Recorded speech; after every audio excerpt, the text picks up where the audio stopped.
I'm going to introduce Todd Montgomery, who is here from Be Safe Mosquito Control. He is a native plant enthusiast who was working as a radar systems engineer. He never planned to work in pest management. When a neighbor's mosquito control company let spray drift onto his beloved native plants, he discovered the true horrors of mosquito spraying and launched Be Safe Mosquito Control in 2023. Todd serves his community in a volunteer capacity as both a master gardener and a weed warrior. So you'll have to tell us, Todd, what a weed warrior is. Todd's also pursuing a graduate certificate in medical entomology from the University of Florida. Be Safe Mosquito Control offers a no-spray alternative to traditional mosquito barrier treatments that is effective, safe, and affordable. Their mission is to reduce your risk from mosquito bites while keeping you, your family, your guests, and your pets safe and not harming the environment in the process. So with that, I will turn it over to Todd. Thank you for that introduction and for sharing all of the great things that ReWild Long Island has going on. It sounds like you all really have some great programs. All right. So as Beth mentioned, I am the owner of Be Safe Mosquito Control. I did launch it in 2023. Kind of a shocking development for me. That was not something I ever planned to get involved with. But I'm excited to be involved now and to be here with you today. So just a little bit of an overview about what we're going to be talking about today. So first we'll talk about a little bit of the background of Be Safe Mosquito Control, how we got started. Then we're going to dive into what the problems are with the current system. You know, what's really wrong with mosquito spraying today and how it's done. We'll go over our methods, and then we'll look at a comparison of different mosquito traps that are kind of on the market, different options that you might be considering. We'll talk about the mosquito bucket of doom, which, if you are not familiar, is sort of the DIY option. And we're gonna talk about some improvements that we would like to pose that aren't really well communicated at the moment. And then we will talk about source reduction and larviciding, so basically preventing mosquitoes from breeding on your property. And then lastly, we'll touch on just some future things that are kind of in the works and that you might expect to see a little bit down the road as an option for mosquito control.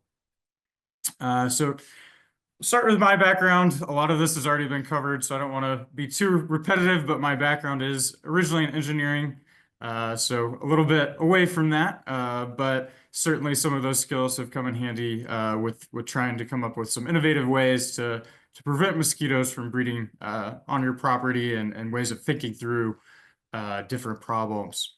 I am a master gardener. So Master Gardeners in Maryland, it's a volunteer program basically focused around education and service. A weed warrior is basically, it's a program run through our county parks department. You get trained on identification of different invasive plants, and you are then approved to remove those invasive plants yourself on county parkland. So mainly that's going to be the invasive vines, so English ivy, winter creeper, oriental bittersweet, that kind of thing.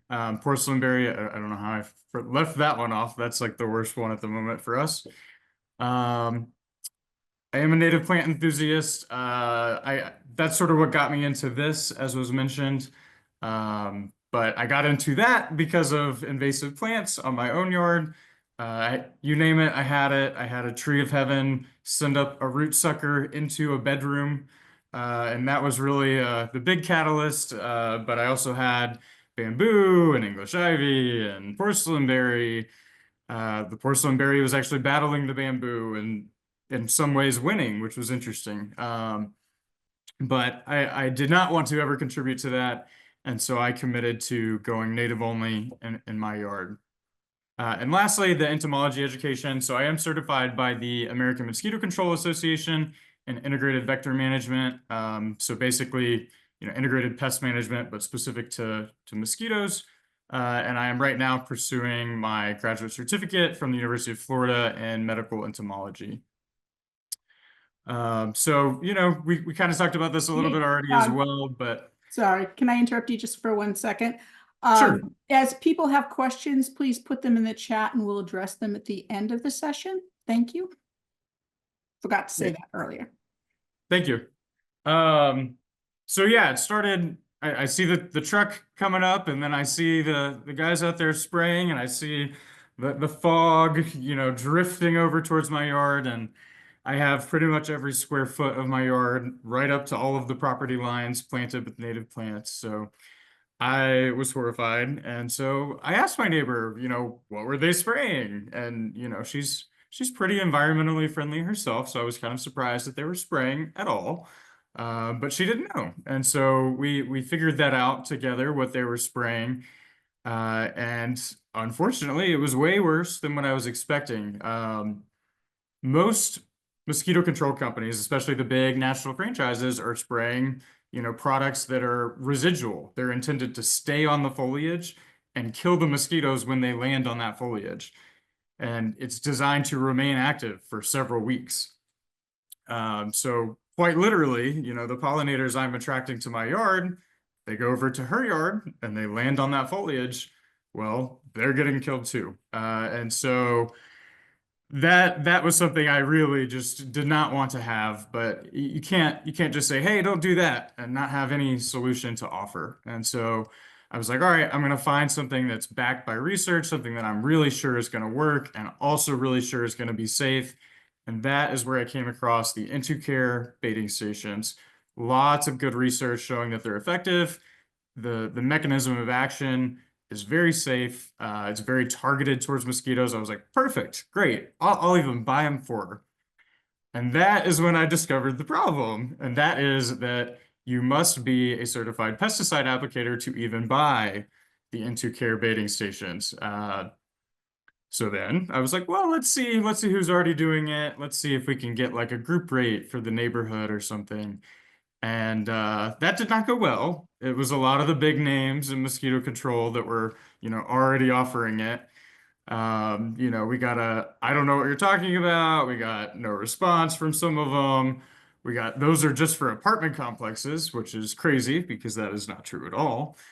And the last one was really what you need is our barrier spray treatment. It's safe for pollinators. And obviously, I had already sort of done my research, so I knew that that was not really going to be the case. So let's talk a little bit about what our principles are. Uh, no spray. That's number one for us. We don't want to be spraying anything. In my view, spraying is not targeted, kind of by definition. And so to me, it doesn't really matter what you're spraying. If it's going to in some way kill a mosquito, it's probably going to kill something else if you're just spraying it in a broadcast fashion.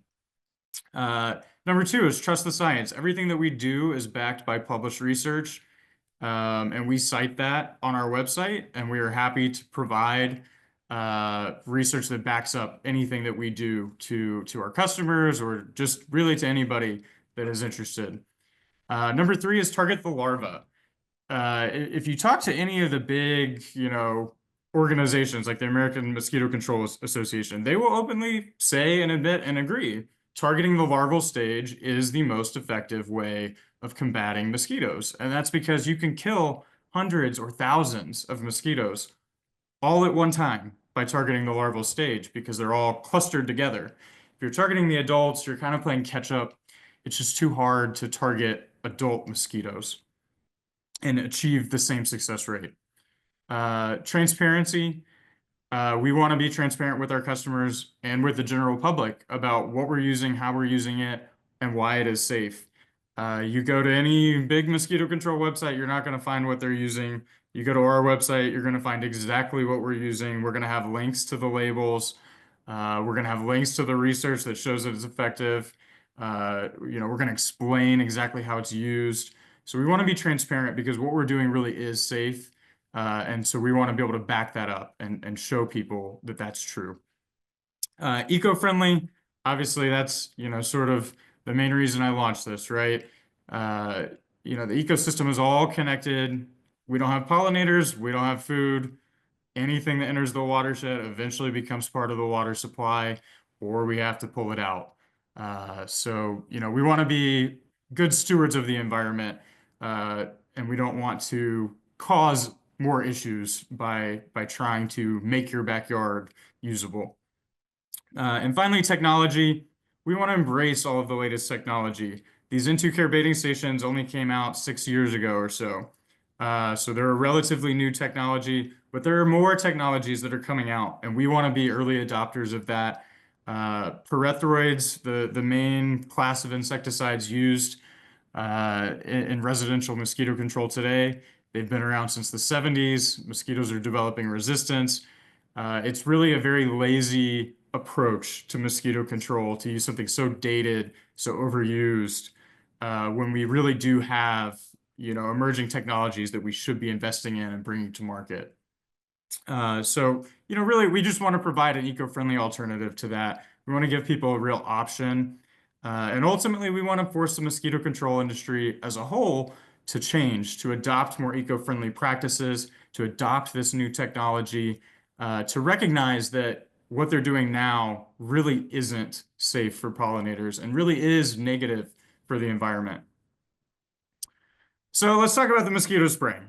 So we have two real different types of mosquito spraying that are commonly used. So on the left here, we have barrier sprays. That's what you're going to get when Mosquito Joe, Mosquito Squad, any of those big names, when they come to your yard, that's almost always what you're getting is a barrier spray. The goal is for them to spray basically all of the foliage in your yard, especially along the perimeter, with a residual insecticide that will have an impact long after it's applied.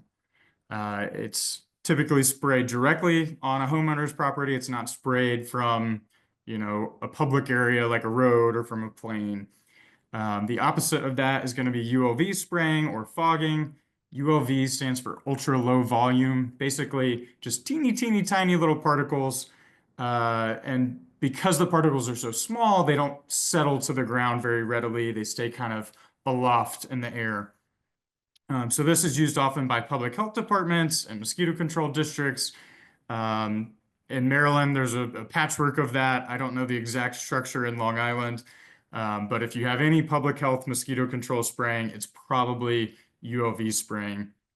It would typically be done from a truck or from a plane. They're not going to come onto your property to do it. Typically, it's going to be done from public areas. And the goal there is to impact mosquitoes currently flying. We want the mosquitoes to get hit by, or they want the mosquitoes to get hit by those small particles. And that's really the only way that it's going to directly kill the mosquito. So then we move on here to the different types of insecticides used. Now, pyrethroids and organophosphates are the two main groups. There are other groups. But if you're using mosquito spraying in any way, it's probably involving one of these two. So pyrethroids, it's a class of chemicals that mimic permethrin. Permethrin is originally derived from the chrysanthemum flower. So there are companies that will say, oh, we have an all-natural spray that's derived from a flower. They're most likely not actually using the derivative from the flower. But I would remind that, there are plenty of substances derived from plants. You can think of some poisons, for example, that are not necessarily safe. So just because it comes from a plant does not necessarily mean that you want to spray it everywhere. They're effective against virtually all insects and arachnids. Some of them are PFAS chemicals, particularly the synthetic ones. Several are listed as probable carcinogens. Basically, the way that they work is they interrupt the insect's nervous system. The sodium channels are what's impacted, and the sodium channels in an insect are different than those in a human. And so in theory, that is what enables it to be safe for you.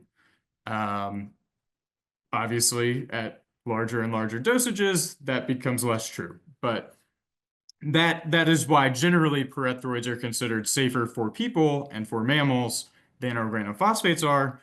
Organophosphates are effective against also virtually all insects and arachnids. It's also effective against the nervous system, but it inhibits acetylcholinesterase, which that effect is also present in humans.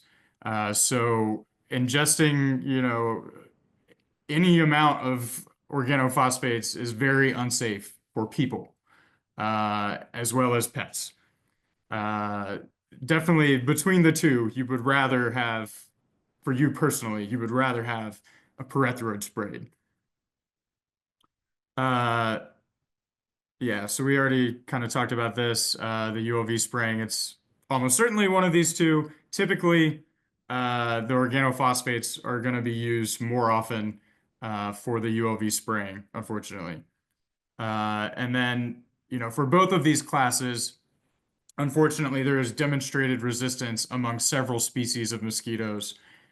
So in many cases, especially when public health mosquito control districts are spraying it, the mosquitoes have been exposed to the same class of insecticide for so long that it's actually not effective against the mosquito anymore, and it's just, harming other insects.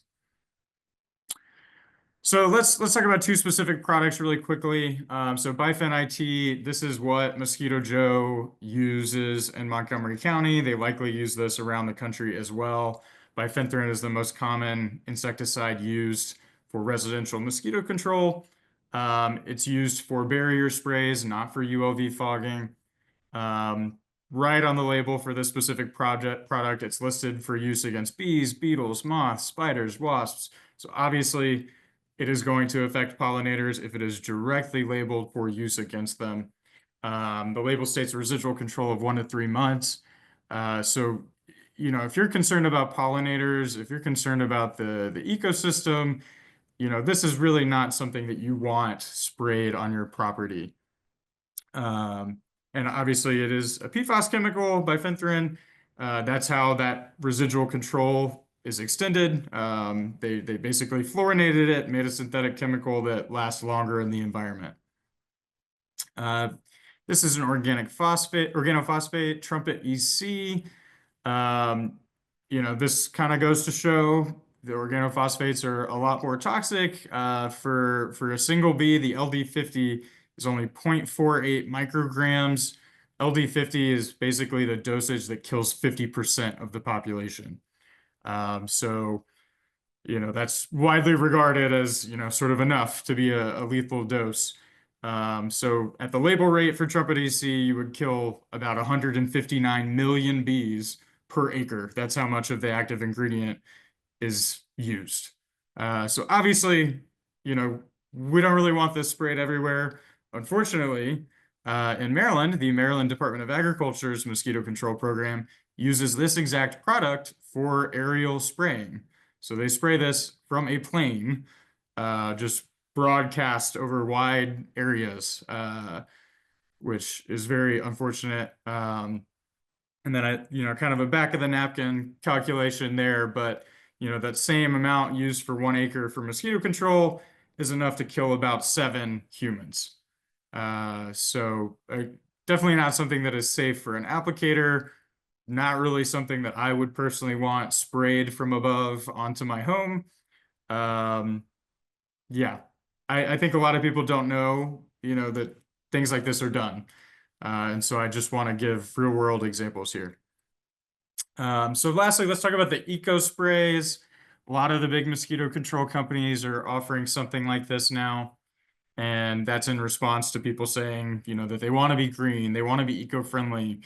Unfortunately, with the eco sprays, it's not really eco-friendly and it's not really effective.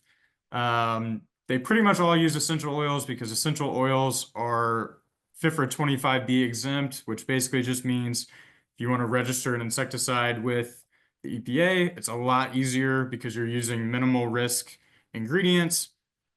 But basically, the way that all of these products work, if you've ever used horticultural oil, neem oil, that kind of thing, if you're using it against like aphids or scale insects, basically the way that that works is that the oil blocks the spiracles of the insect and prevents it from breathing. So it's basically just suffocating them. It would have the same impact against mosquitoes as it would virtually any other insect. So, whatever you are managing to kill using these eco sprays, you're not having no impact on other insects that are present. And unfortunately, the repellent impact of these essential oils is just very, very short. You can see a study there on the right that was done. The longest was clove oil, which had a repellent effect of about 2 hours. And garlic oil is one that is very commonly sold by, the big mosquito franchises, and you can see garlic oil is on there. It looks like it was effective for about 40 minutes. So if you've ever tried garlic oil from one of those big franchises, that might explain its effectiveness, which is not very long-lived. So let's talk about our methods now. So like I mentioned earlier, we use the Into-Care baiting stations. We're going to dig in a little bit in a minute about how exactly those work, but we're targeting the larval stage and we're using the mosquitoes on our side to help us target that larval stage. And then the second piece of that is source reduction and larviciding. If we can eliminate mosquito breeding sites, that makes the stations more effective. It's simple math. We want them to have very few options after they leave that station, and we want them to pick something that we don't already know about, something that we can't do anything about. And so we want to reduce the breeding sites on your property as much as we possibly can through source reduction and larviciding. Our active season lines up with the active season of mosquitoes. In Maryland, that is April through really mid-November now. So we have, your first treatment in April, your last in October. For Long Island, it's probably shifted just a little bit because it's a little bit cooler there. But you want to be fighting mosquitoes the entire time that they're active. Otherwise, you're just letting them build a lead.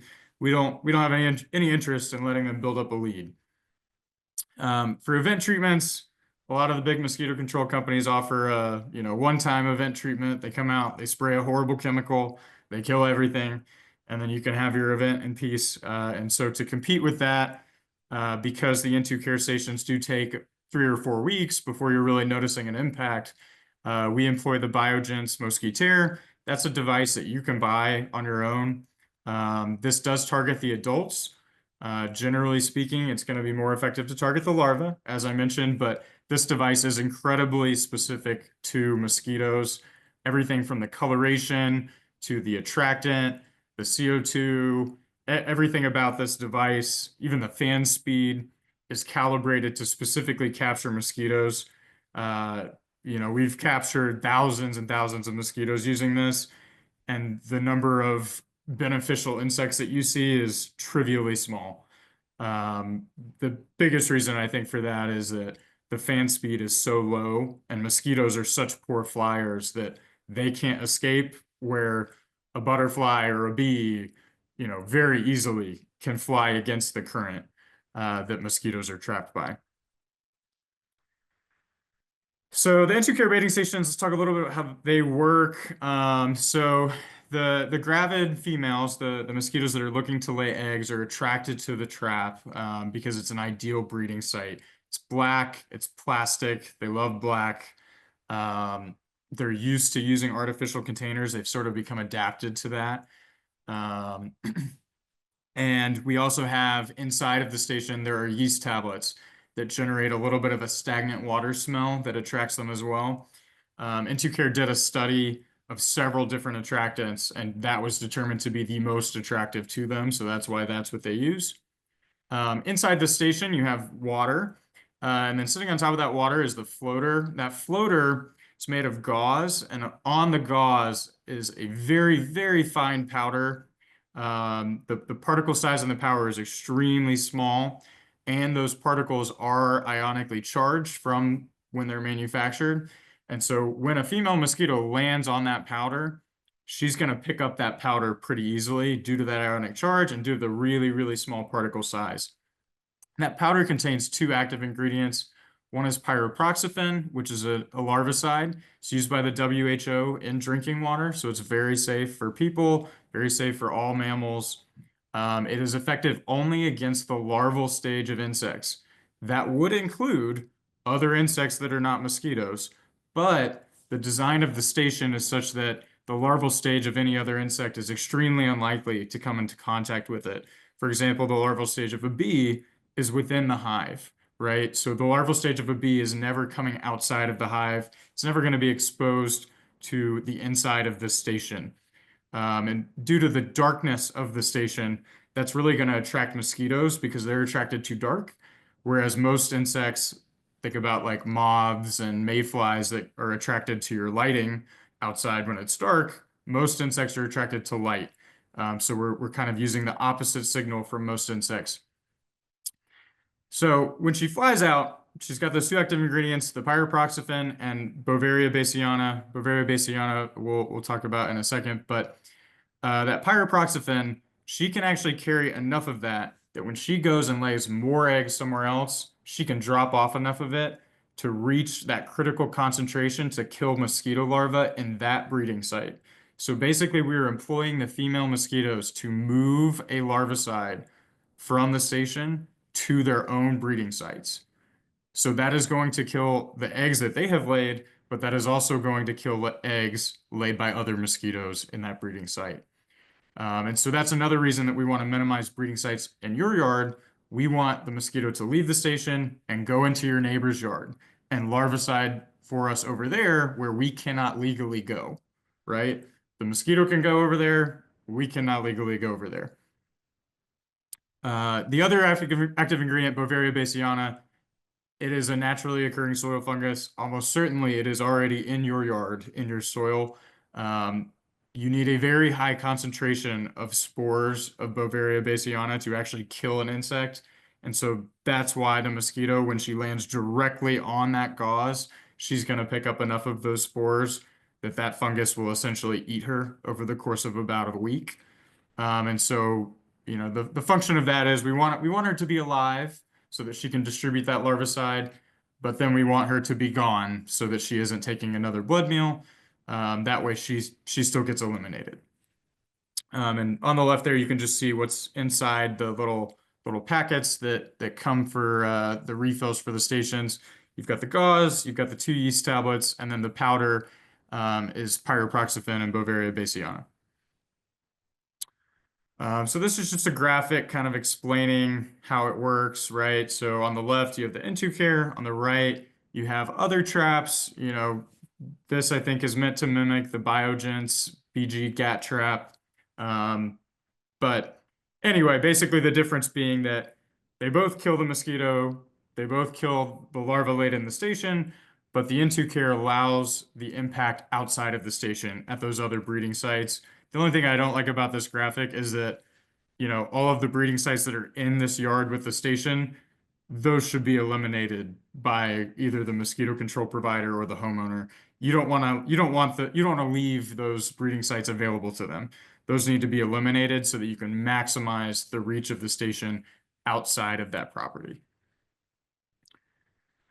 So why is it safe? We already touched on a few of these. Pyriproxyfen, you know, used by the WHO in drinking water. Mosquitoes can't carry enough of it to larvicide large bodies of water, such as a pond. So you're not going to impact other aquatic insects like a dragonfly that need a much, much larger body of water than a container breeding mosquito would use. Beauveria bassiana, it's listed for use in organic farming. Like I said, naturally occurring, it's already in your soil. It's just a concentrated amount of it that's delivering that lethal dose to the mosquito inside the station. And then finally, we use BTI and Bacillus sphaericus larvicides. Those are the only active ingredients that we use outside of the stations. And that's part of how we're going to eliminate breeding sites on your property. If we can't eliminate the standing water, such as if you have a backyard pond, then this is where we would use these larvicides because they're extremely targeted towards mosquitoes. The only other insects impacted are black flies and fungus gnats, which most people have no love lost over either of those. But for us, that's pretty targeted. And so we're happy with that. Fungus gnats don't really use the same habitat. They tend to prefer moist soil rather than open water. So let's get into some research. I think this is probably the best study to demonstrate, you know, the impact of N2 care. So the red line here is going to be integrated vector management, and the integrated vector management here involved both aerial and ground spraying, including pyrethroids. as well as source reduction and larviciding. So this is sort of like, let's use every tool that we have available to us without regard for anything else, and let's try to really like knock the mosquitoes down. The blue line is into care only. This is not doing any source reduction or larviciding. This is not doing any spraying at all. And you can see, the top line here is wait, let me confirm. The top line is the eggs, the middle is the larva, and the bottom are the adults. So you can see the into care, the blue line is outperforming the IVM method using all of those different techniques together. So for the eggs, the into care reduced the population by 60%, the larva by 57%, and the adults by 57%. All of that being compared to the IVM method. You have Mosquito Joe come out. They're not doing the IVM method. They're probably just spraying. Maybe they're also doing some source reduction and larviciding. But they're not doing all of this. So, this is why I'm confident that we can deliver better results using into care than can be achieved using barrier spraying or ULV spraying. And that's not including using source reduction and larviciding ourselves, which would, in my view, increase the effectiveness of the traps, just simply via math, right? If they have fewer choices to go to after they leave the station, they're going to hit a higher percentage of them. And so it will be more effective. The second trial here, it was done in Malaysia. It was basically a direct comparison between into care and barrier spray treatments. And then they also did a third, which was the combination of the two together. Into care doesn't like to popularize this study because the combo was actually less effective than either of them alone, which to me makes sense because, you want the mosquito to distribute the larvicide. If the mosquito lands on a bush and dies from the barrier spray treatment, then they aren't really able to move the larvicide for you. So to me, it makes sense that that was less effective. But it did show that the into care stations were more effective than the barrier spray treatment. And then lastly, there was a study done basically on the auto dissemination effect. So how well did the mosquitoes distribute that larvicide and what percentage of the larva in those breeding sites nearby actually died as a result? And it was 90%. That is very, very effective for, something that you're not applying a larvicide directly to, like you're relying on the mosquitoes to distribute it. So now, we just talked about how it's really great and it works really well. Now we have to kind of present the caveat here. So there are a lot of different mosquito species and a lot of different ways that they breed. Their life cycles are different. This is primarily focused on what we have in Maryland, but it would likely be very similar in Long Island because you're not that far away from us. Aedes albopictus, the tiger mosquitoes, are by far the biggest issue in this area, probably also in your area. But basically, the into care stations are effective against container breeding species, and that's what's circled in yellow, are the container breeding species. The species that breed in floodwaters, for example, Aedes vexans is probably the best example of that. You see a lot of them in the late spring when we get heavy rains. Basically, when it rains a whole bunch, it floods areas that are normally dry. That's where those mosquitoes lay their eggs, and they have a flight range of like 15 miles. There's really not a lot you can do to target the larval stage of those. So, basically the whole point of showing you this is you really want to be sure what type of mosquito you are battling against, right? So if you're battling against Aedes vexans and somehow that's your biggest issue, you don't want to use into care, but you also don't want to use gat traps. You also really aren't going to benefit that much from a barrier spray. What you're really going to want to do for Aedes vexans is going to be something that it's an active adult trap, which would be the Biogens mosquitaire. A lot of these though, are not really going to be much of an issue for humans. For example, Culex territans in the top left corner there bites only amphibians. So, we're not upset that we aren't targeting that because it's a native species and it's not targeting us. So that one I'm not too upset about letting stay. But I guess I just want to highlight, it's a complex issue, and you definitely want to be aware of what you're battling before you start battling against it. So surveillance and troubleshooting is another important aspect of mosquito control. And this is how basically you're going to determine what you're battling against. So landing area counts are a common tool that we use. Basically, I offer myself as bait. I wait there for 10 minutes. That mosquito aspirator, that device pictured, I use that to suck the mosquitoes up while they land on me. And the number that I count, that determines the concentration of mosquitoes in that area, and we're also going to use that to identify the species present, which could impact how we approach the problem. In addition, if you're not seeing good results, one of the first things that we're going to want to do is inspecting a neighbor's property. If you have a neighbor that has an in-ground pool that they have abandoned, and that pool is now filled with dirty water and it has not been looked at or touched in a decade, it's probably got thousands and thousands of mosquito larvae in it. And unfortunately, our mosquitoes leaving the station just cannot carry enough of the larvicide to larvicide that big of a breeding site. So if that's the situation, we've got to do a little bit of outreach with the neighbors.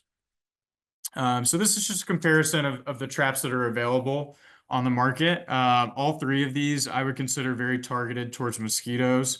And so we would consider these to be eco-friendly options. They're all targeting the larval stage. As you can see from the first row there, they all obviously kill all of the eggs that are laid in the station if properly used. Important caveat. The N2-Care and the gat trap both kill the female that enter the station. The gat trap traps her inside. The N2-Care uses the Bovaria bassiana.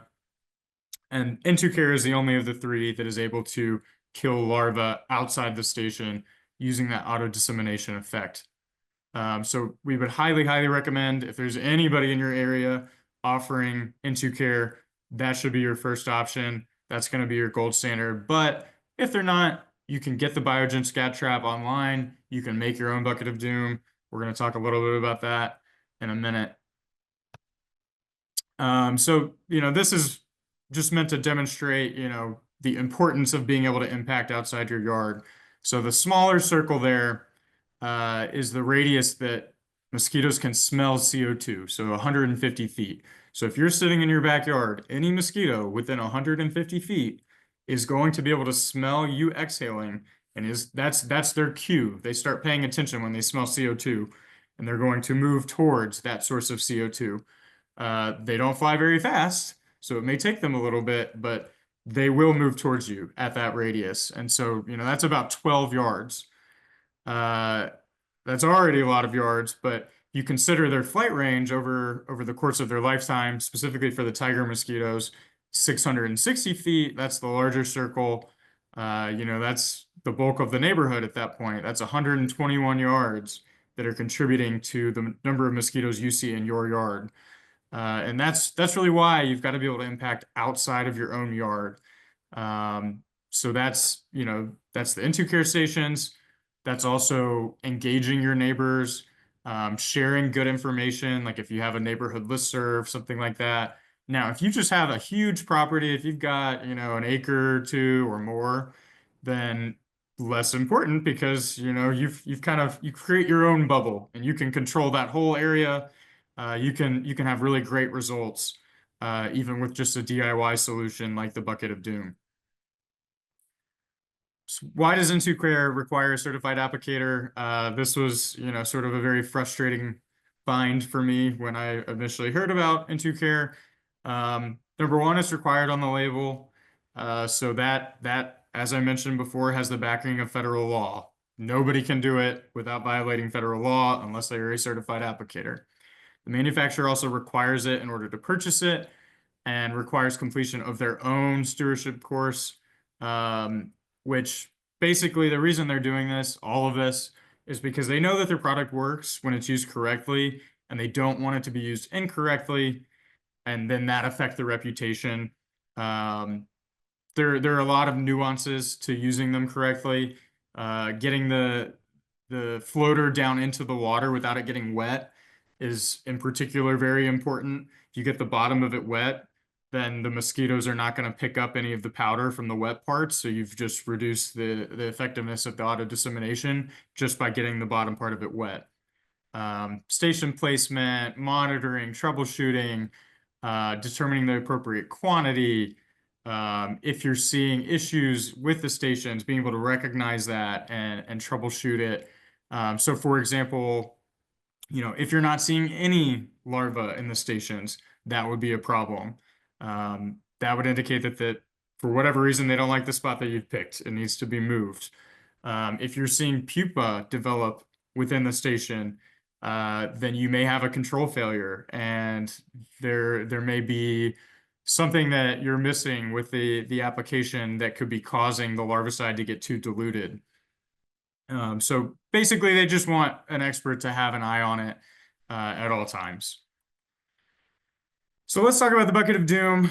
This is like the classic DIY solution. Everybody, well, not everybody, but a lot of people have heard of the bucket of doom. This is popularized a lot by Doug Tallamy, who is, sort of revered in the native plant world. But the basic concept, you get a bucket, you fill it up with water, you add some hay. The idea of that is that the hay decomposes, and the decomposing hay creates a smell and produces bacteria, both of which are important for mosquitoes considering it a good breeding site. You add a stick. That's so that if some sort of animal inadvertently ends up inside the bucket, they can crawl back out. And finally, you add a mosquito dunk. That's what's going to actually kill the larva. So sort of a basic system. You're just enticing them to lay eggs there, and you're applying a larvicide that will kill any larvae that hatch from those eggs. A lot of our customers have tried this prior to bringing us on as their mosquito control provider. We've seen a lot of different reasons that this has failed. And so I just want to share our experience both with seeing people not do it correctly, as well as some of the lessons learned that we have gotten from deploying the IntuCare stations that can make your bucket of doom more effective. So we're going to call that bucket of doom 2.0. So first thing, and all of this is either based on our own experience or unpublished research. So for this one in particular, this is based on published research. Mosquitoes prefer the color black. They've compared every different color you can imagine. Black is their favorite. So the bucket needs to be black on both the inside and the outside. It needs to be between 2 and 47 liters. There is probably an ideal point somewhere within there, but from the research that has been done, the sweet spot is somewhere between those two. You don't want it to be smaller than 2 liters. You don't want it to be bigger than 47. And lastly, you do want overflow holes. So you can just take a drill and drill holes on the side of the bucket so that, it doesn't fill up all the way to the top. Basically, the thing that we've seen happen is it will rain a whole bunch and it will overflow the top of the bucket, and then your mosquito dunk flows out. And so then instead of it killing mosquito larvae, it can become a breeding site for them that is actually increasing their population because the dunk has come out. So if you add overflow holes on the side, the dunk can't go through the overflow holes if they're small, and it prevents it from actually overflowing over the top. We do recommend plastic as well. That I don't have any research to show necessarily that is proven, but they tend to prefer plastic containers. They're adapted to artificial man-made containers. This is a species like house mice, for example, that have adapted to live around humans, and so that is why they prefer the plastic. Okay, so now let's talk about the water. This is one of the biggest mistakes that we see. This will depend on the species, but specifically for the tiger mosquitoes, they prefer clean water. They do not want dirty, mucky, dark water. There are other species that may prefer that, particularly the northern house mosquito. So if you wanted to have one station target them, you could let one get dirty. You could add a whole bunch of organic matter, let it get really gross and stinky.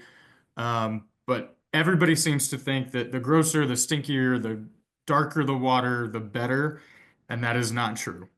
Aedes albopictus, the tiger mosquitoes really want it to be clear water. So putting too much organic matter in there is going to decrease your results. Um, Now, the presence of mosquito larvae is actually a positive indicator to other mosquitoes. So if when you change out the water monthly, which you should do monthly, when you change that water out, if you're able to keep some of the larvae that are already in there, they're going to die, right? But if you're able to keep some of those, that will help because those larvae are producing scents that the other mosquitoes can pick up on, and basically their interpretation is, oh well, some other mosquito thought this was a good spot, so I'll lay some eggs here. So leaving the larva actually can help, but largely you want to replace the bulk of that water monthly so that the water stays clear. You don't want to put too many leaves or other gunk in there. Um, you just want it to be a lot cleaner than most people seem to think for this. So now let's talk about, what you're adding to attract them. There have been lots of studies done on mosquito preferences for attractants. The one that is most commonly said for the bucket of doom is hay. Hay has not performed well in these studies. I would not recommend hay. The number one in all of the studies that I have seen is going to be yeast. You can just use, the yeast that you use for cooking. You can use brewing yeast. They make tablets for brewing yeast. I would recommend those. Those would be a good option. If you don't want to use yeast, if you don't want to buy it, if you just want to use something already available, white oak leaves are a winner. They have performed well. For whatever reason, red oak has not performed as well. Bamboo leaves perform exceptionally well. That makes sense because the tiger mosquitoes are from the same region as bamboo. So bamboo leaves work really well. You don't want to use random leaves because there are several species of tree that are not attractive at all. Red maple in particular, zero. They don't like red maple. So you don't want red maple in there. You probably don't want to put it underneath a red maple tree because you'll have leaves from the red maple falling in there. You really want white oak, bamboo, yeast. Green tea is actually another option. I didn't include that on here, but green tea actually surprisingly works pretty well. But yeah, you want some sort of attractant. So location. Location is key. There is a very, very big difference in station usage between highly sought after locations versus locations that they don't really like. They like shade and they don't like wind. So using those two things, that's going to kind of guide placement pretty well on its own. The bottom of the basement stairs, I think, bar none, is their favorite. That's because it's cooler, because it's below grade. It's shady, there's not really sun getting down there. There's no wind because it's below grade. It's more humid and moist. There's that drain at the bottom that always has water in it. They really love the bottom of the basement stairs. So if you have that, definitely put one there. I list these other three plants, the fig, the Japanese aucuba, and the bamboo. These are definitely their favorites. There was a study done that basically the larger the leaf size, the more they like the more they like a breeding site underneath that shrub. So figs, that they have very, very large leaves. Uh, we put a station underneath a fig, it's going to get a lot of use. So if a customer has a fig tree, one is definitely going under the fig tree. Japanese aucubas, the big green and yellow leaved ones, glossy foliage, big leaves. The foliage goes all the way to the ground. Anything with glossy leaves, anything with the foliage going all the way to the ground, they're going to tend to like that. And then bamboo, we already talked about. That's a plant that they, have evolved with. They can breed in the internodes in the bamboo. If the bamboo cracks, water can get into that crack, and then it will pool up in the internodes. So they love, love, love bamboo. So anytime a customer has bamboo, I encourage them to cut it down, but I also put a station there until they have done that. because it's going to be pretty effective being there. Now, a lot of people will ask how many. This is all just my own personal opinion. There has not been a study to my knowledge done on this, but I would recommend if you're doing the bucket of doom, you need at least one per 3,000 square feet of lot area, and we would recommend up to one per 1,000 square feet. Beyond that, you're probably not going to get, an increase in effectiveness. You're going to want to put these though strategically, right? You're going to want them spread across the property. You definitely don't want them in the sun. If you have a neighbor that has sort of a messier property, maybe they have bags of trash or tires, or if they have a whole bunch of kids' toys in the backyard, those often hold water. For whatever reason, they never put drain holes in kids' toys, so they hold water. You're going to want to put them closer to that property line, generally speaking. So substrate. There was a study done, and the mosquitoes will lay about 10 times as many eggs on a substrate, on an ideal substrate, than they will just on like a plastic surface. So mosquitoes, particularly container breeders, they like to lay eggs on the substrate just barely above the water line, so that the next time it rains, it gets the eggs wet and then they hatch. And so it's kind of a signal that they're using to determine, oh, I can survive as a larva because it just rained. And so, what you're going to do with these is you're going to put it in the bucket, and you want it to stretch ideally from the bottom to the top. You can use like a binder clip to clip it to the top of the bucket. You can get hardboard from Home Depot. You can just take a cotton t-shirt, ideally white. They did study the color on this. And just have it hang down into the water, and the mosquitoes will lay their eggs just right above the water line on that substrate. So this is just making it a more attractive site for them to lay eggs. Oh, and then I guess I should mention, the stick. We do recommend keeping the stick. The stick would serve as an additional substrate, but I would recommend just go ahead and put an extra substrate in there, the cotton or the hardboard. I just say that because the natural wood did not perform as well as hardboard did in the study that compared the two. So I just would include it. That way you have, sort of the best available.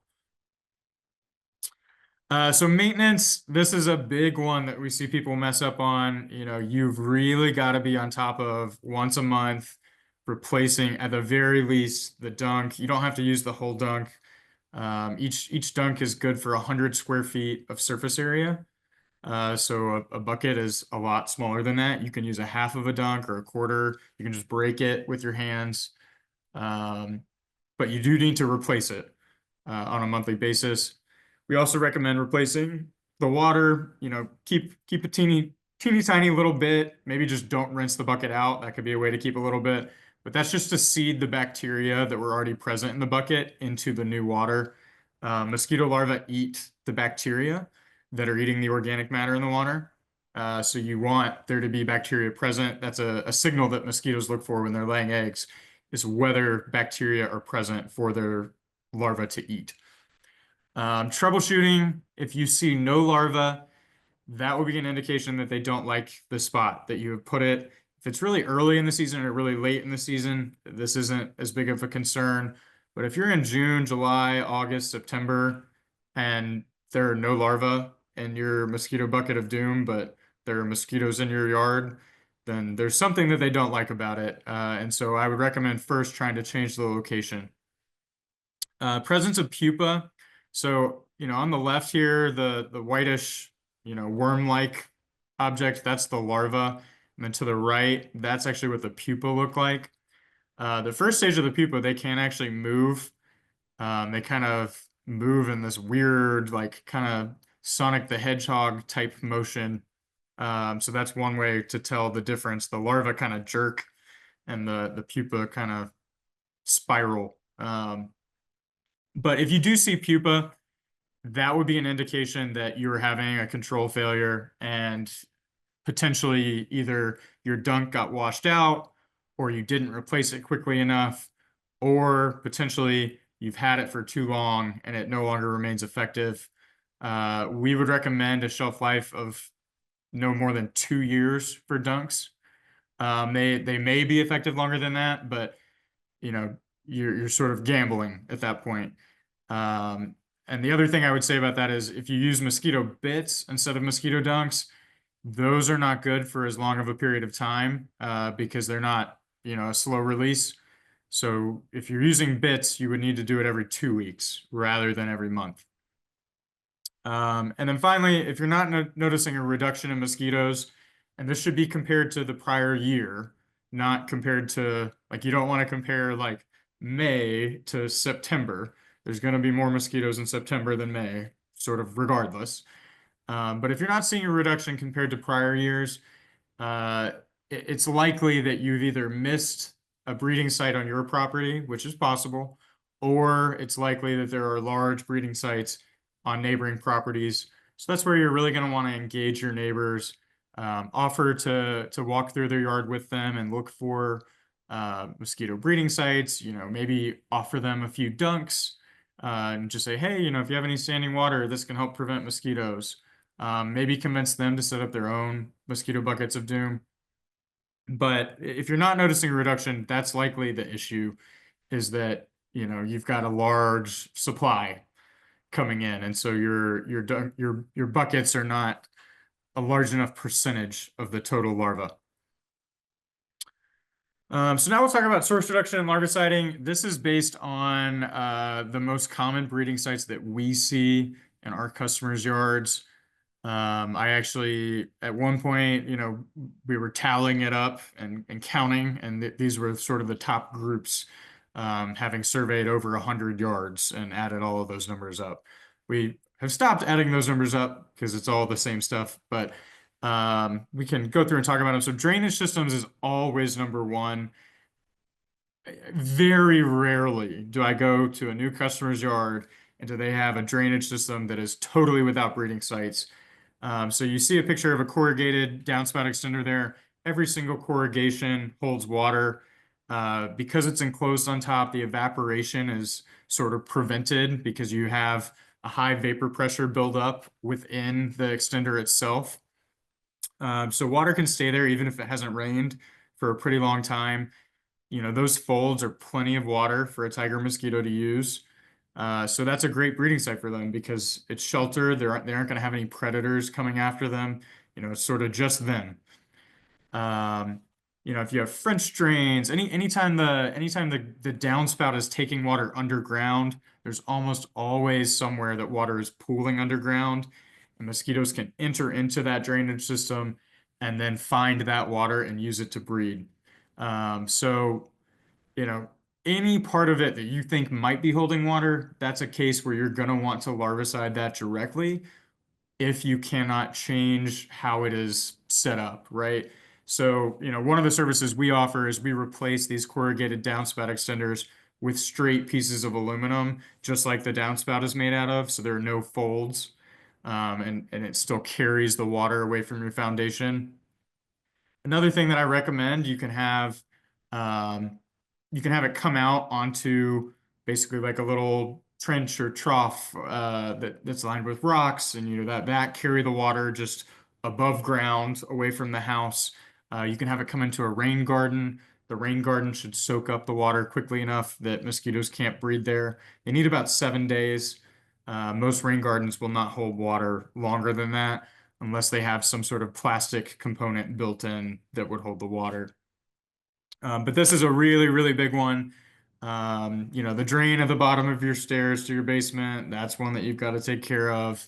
If your gutters are clogged, that's another one. All of those pop-up drains, they hold water. So you got to pop up where it pops up, put some larvicide down in there. If it's rained really heavily, I would recommend re-larviciding all of this. You can use mosquito bits. They're easier to get into some of these areas. But like I said, you might want to do that more often than once a month. Large stacks of these plastic pots, they all have drain holes, but all it takes is one of those pots to have those drain holes get clogged, and then you have standing water in there that the mosquitoes can get to. pretty much every time I see a stack that's that big, there's going to be mosquito larvae somewhere in between those pots. So just store those upside down. Anything like that that can hold water, you just want to store it upside down, because then there's no way that it's holding water. Trash cans, if the lid has a crack in it, a hole in it, you'll see a lot of, especially in more urban areas where rats or raccoons have chewed holes in the top to get at the trash. You want to get those repaired so that water can't stay in there. You could also drill drain holes in the bottom of the trash can. Kids' toys, we talked about this one a little bit already. This is not something that we ever larvicide directly. The larvicides that we use, BTI and Bacillus sphaericus, are perfectly safe for people and for kids, but parents still don't really want anything applied to their kids' toys directly. This can be sort of a tough one. If you can store them covered, that helps. But I usually just tell people pick a day of the week, and on that day, just go out there and flip everything over. And then, that'll dump the water out. That takes care of it. Tarps and covers, there's always a fold that holds water. Ideally, you don't have any tarps or covers, but if you do, you want them to be appropriately sized. You don't want them to ever hit the ground directly. Wherever they hit the ground, they will bend and fold, and water will collect there. Bags of soil and mulch, kind of a similar concept. The thin, plasticky type material can hold water. So what I tell people with those, either use the whole bag, or if you're not going to be able to use the whole bag, empty it into like a 3-gallon, plastic pot, like the extras that you have laying around from planting a tree or a shrub. Put it in there with the drain holes at the bottom. That way you don't have any plastic folds that can collect water. Gardening tools, I always tell people, pretend like you're about to have an unexpected, trip or medical issue, like you're not gonna be able to tend to your yard. Make sure that mosquitoes still can't breed there. A lot of people will leave the watering can half full because they're like, oh, well, I didn't use all the water, so I'll just leave that for the next time I water. Well, then it rains and they're like, oh, well, I don't need to water because it just rained, and before you know it, it's been long enough for mosquitoes to have already used it to breed. So I recommend always leaving anything that can hold water like that stored upside down. Don't store water in it purposefully. See a lot of wheelbarrows like stored under decks, stored in the back corner of the yard behind the shed and holding water. Random trash, unfortunately, is a big one. Stuff blows in on trash day, or, if you live on the side of a busy road and people are littering, that can be another issue. But, everything from bottles, cans, bags of potato chips, like I've seen all of those hold mosquito larvae. And then finally, tree holes. This is sort of the original container. These container breeding mosquitoes, before we made everything out of plastic, they were using tree holes primarily as their containers. So if you do have a tree with a big hole in it, you might check and see if it's holding any water, or you could just go ahead and preemptively larvicide it. And when I'm saying larviciding, you can use mosquito dunks. You can break them up into little small pieces. You can use mosquito bits. We use a blend of two different types of granules. One has BTI as the active ingredient, same as mosquito bits. And the other has Bacillus sphaericus as the active ingredient. It's a little bit longer acting. That's really hard to get outside of massive bulk quantities, so I would not recommend that for household use necessarily. But you can take the dunks and just break them up, and that makes a good longer term larvicide that's more granular. Tires. Tires are how the tiger mosquitoes got over here. They're how Aedes japonicus got over here. Their Aedes japonicus is sort of like the next big one that's projected to be a major issue. It just hasn't had the time to spread yet. But tire shipments across the U.S. are how the tiger mosquitoes have primarily spread because they don't fly very far. If you've ever tried to get water outside of a tire, It's nearly impossible. You can shake it any which way, and the water just goes in a circle around the edge of it. It's almost impossible to dump them. So you can try to siphon them out, or preferably just get rid of the tire. I don't never really understood why so many people have a random tire in their yard, but it is surprisingly common. If you have it as a tire swing, like pictured, you can just drill drain holes in the bottom of it, and that'll take care of it. Bamboo, very big one. You see people cut them, in the middle of the internode, and then it's basically just a cup. If the bamboo is cracked, it doesn't even have to be cut. The water will still collect in the internode.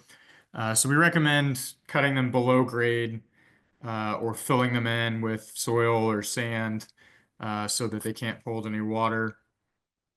Fence posts, if the cap has come off, those will hold water.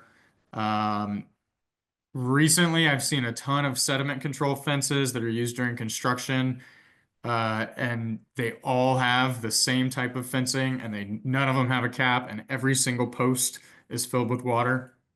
So, if you're in this situation, you want to larvicide that monthly, or just put a cap on it, which would be a more permanent solution. So let's talk about the future of mosquito control. There's definitely some exciting new technology in the works in various stages. Wolbachia bacteria is probably the closest to coming to your backyard. Mosquito Mate is a startup from the University of Kentucky, which is also my alma mater, but they are the only company that has gained approval for Wolbachia bacteria in the US. This technology has been used extensively in South America in particular, to great effect. But basically, the way it works is they produce male mosquitoes that they have infected with a specific strain of Wolbachia bacteria. Wolbachia is present in like 60% of all insects, so it's not anything crazy that we're introducing. But those males are infected with it, and when they're released, they still go out and they mate with the females, but due to the Wolbachia, they actually cause any female that they mate with to become infertile. Males don't bite, only the females do. So, you're essentially releasing a whole bunch of males to cause infertility among the existing population. And if you sustain that release, you have to release them at least weekly. It can have a substantial impact on the mosquito population. It's extremely targeted. It's only targeted at one specific species. There are products for multiple species in development, but this particular one, the Zap males, is targeted at the tiger mosquitoes. This became available pretty much exactly a year ago. We would love to offer this. It is extremely expensive right now. So we have not been able to pull the trigger on that yet. We need to get a little bit bigger so we can justify signing a contract with them. But maybe next year we will be able to offer that. It's only available right now in 5 states, and it's, to my knowledge, only being used by public health mosquito control districts, primarily in Florida and California. Genetic methods are a really cool one that's coming up as well. There's a few different ways that can happen. Probably the most interesting, in my opinion, is RNA interference. So, I've got the one product there, Calantha, shown on the right. That is the very first RNA interference product on the market. That is targeted towards the potato beetle. Basically, this is being called the perfect pesticide because basically what it does is it interferes with the synthesis of a specific protein. And so they can code that for a protein that is only found in the target species. And then effectively, they've produced a pesticide that is targeted specifically at that one species. So Calantha is the first one approved. They're sort of going to see how that goes, and then they might expand that to additional species. There's been talk of that being done for mosquitoes, but there's not any active product being researched yet, unfortunately. Myrmidid nematodes are naturally occurring. They can be produced in very large numbers. The reason that this hasn't gotten as much investment as it would need to get EPA approval, I think, is because this is targeted at the larval stage, and for whatever reason, uh, people are just more interested in targeting the adult stage, even though targeting the larval stage, I think, makes a lot more sense. But the myrmidon nematodes are very, very host specific. They're already present out there in the environment. Basically, all that needs to happen is somebody needs to decide it's economically viable to produce them in huge numbers, and then they could be released. Then lastly, drones and AI. Probably the only way that this is being used currently, out in the field, they have basically for larviciding of remote areas, like a swamp that's very inaccessible, they will use drones to spray a larvicide uh, out in those areas and spray it basically only at the breeding site. But there have been a lot of studies done and a lot of research and development that's being worked on to basically design devices that can use AI to recognize specific mosquitoes and then through various means kill the mosquito once identified and obviously spare anything else. So, using AI to selectively target is kind of the idea there. So here's our current service area. Just wanted to throw that out there. Obviously, we're not in Long Island yet, unfortunately. But our goal is to change the mosquito industry as a whole. So, we can't do that without going national. So we would like to be there sooner rather than later. But here's where we're at for now.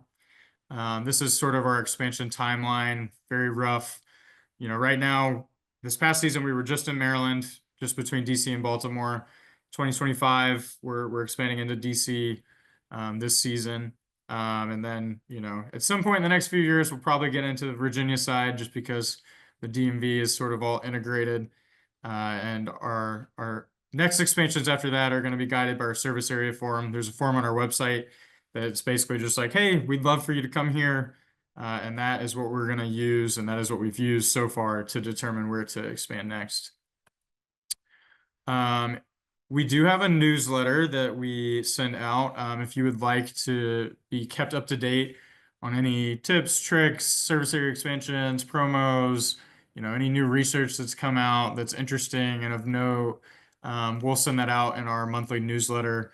You can subscribe by, either scanning that QR code, or you can just go to our website and there's a little subscription thing at the bottom that you can put in your email. But yeah, we'd love to have you as a subscriber. We would love to, be able to spread knowledge about mosquito control and get best practices in front of people all over the country, even if we aren't in their area yet. So that is all I've got. We can open the floor to questions now. I can't see the chat at the moment, so if anybody wants to read those, that would be fantastic. Thank you, Todd. This is Beth. That was really great, very comprehensive and covered a ton of different things. So we do have, and actually you answered all of my questions that I had beforehand along the way. We do have a great question from Joyce, which says, what about hoverflies that breed in stagnant water? Flower flies. So I'm not familiar with hoverflies in particular breeding in stagnant water. There are a variety of aquatic insects that have their larval stage in water. The vast majority are going to prefer sunnier locations, larger bodies of water. For example, dragonflies supposedly need at least 43 square feet of surface area. I know this because I built a little pond in my small backyard and I wanted to make sure that it was big enough for dragonflies. There are a variety of species that will breed in water, but largely they're not going to be attracted to dark and they're not going to be attracted to small bodies of water. And so that's going to be our separation. The one big exception is going to be drain flies. And drain flies are really the only species that I've ever seen in the stations. That's unfortunately, that they do use a very similar breeding habitat.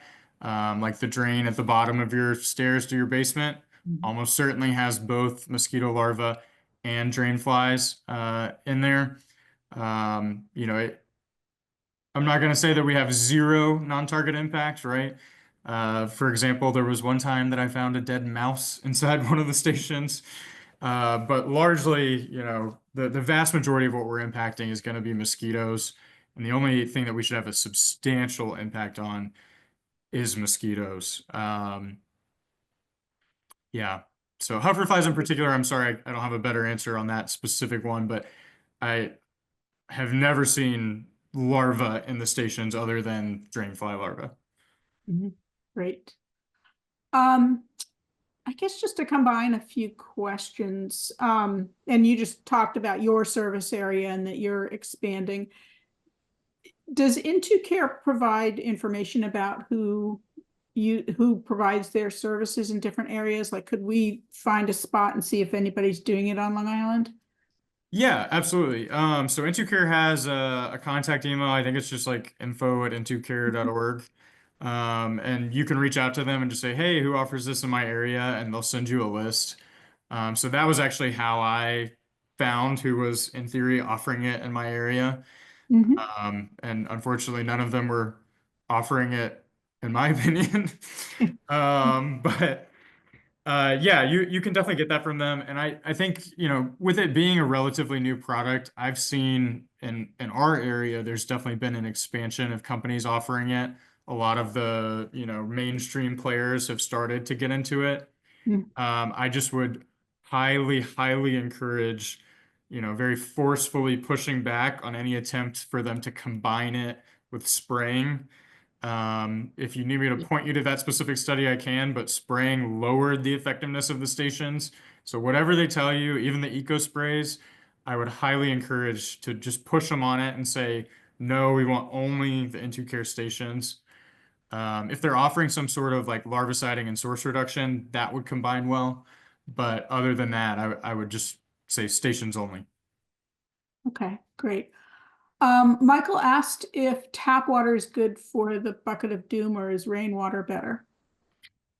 So rainwater is going to be better, but tap water is generally fine. If your water was, you know, very chlorinated, that might have reduced interest for them. You know, they are looking for, you know, Mhm. rainwater, but it shouldn't have a substantial impact. I mean, we use tap water to fill the stations because we don't have, you know, rainwater being collected at every customer's house, and that's largely been fine. But if you do have like rain barrels or something like that, and you can use rainwater easily, then yeah, I would encourage rainwater. Great. David asked how much yeast per bucket, assuming Home Depot sized bucket. Good question.